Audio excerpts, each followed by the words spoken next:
Bamba mu ne ko Mbàkke mu ne ko bu keroogee borom loxo bu tuut bi kum ramut di nga fante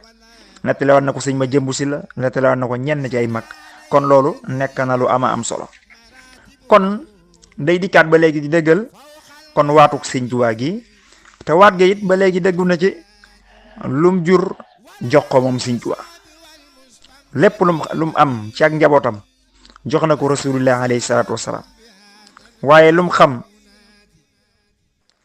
tagg na ca rasulullah alayhi salaatu wasalaam moom sëñ Tuubaa ay doomam ay taalibeem léppam rek def na ko ci biir rasulullah alayhi salaatu wasalaam mbokk yi yu bajjilu kullaka yawma xadi kon loolu moom sëñ Tuubaa mu ngi ko defee ci xaside gi moom muxaddimatul xidma ana naka la demee ba sëñ Tuubaa wax ne moo saaw sama tukkib géej gi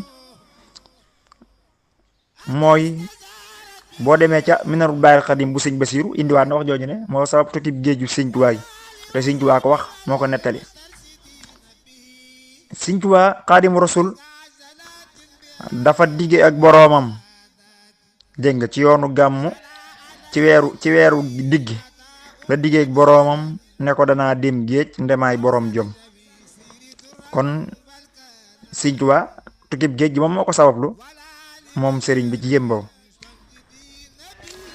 nee na ba mu gisee rasulullah alayhi salaatu wasalaam sëñ Abdoulaye mas nañu ko nettali ci gàttal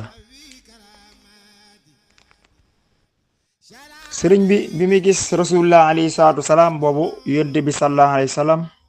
lii nag zahir ji la ndax sëñ Tuubaa ak rasulullah ñoom seen diggante yàgg na weesu na ay gise fii ci àdduna wala gise ginnaaw bi mu ñëwee àdduna kon zahir ji la ñuy wax sababu zahir gis na rasulullah alayhi salaatu wasalaam moom sëñ Tuubaa mu ànd ak saxaaba yi wax na ne keroog yéen sansana ba wax ne ko li tee nga nekk xutbu zaman def bariwut mën na la ko taxañal def la ngay xutbu zaman sëñ bi ne ko lool de baax na lool waaye nag bokk ci gaay yi nga àndal de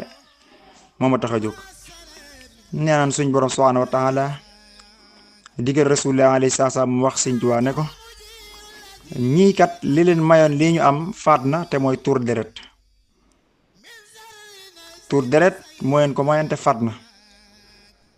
nee na sëñ Tuubaa ci la ko rasulullah alayhi salaam tegal condition yoo xamante ni ngir mu bokk ci ahlu badrin condition yooyu dana metti lool dana tar lool sëñ Musaa Ka wax na ci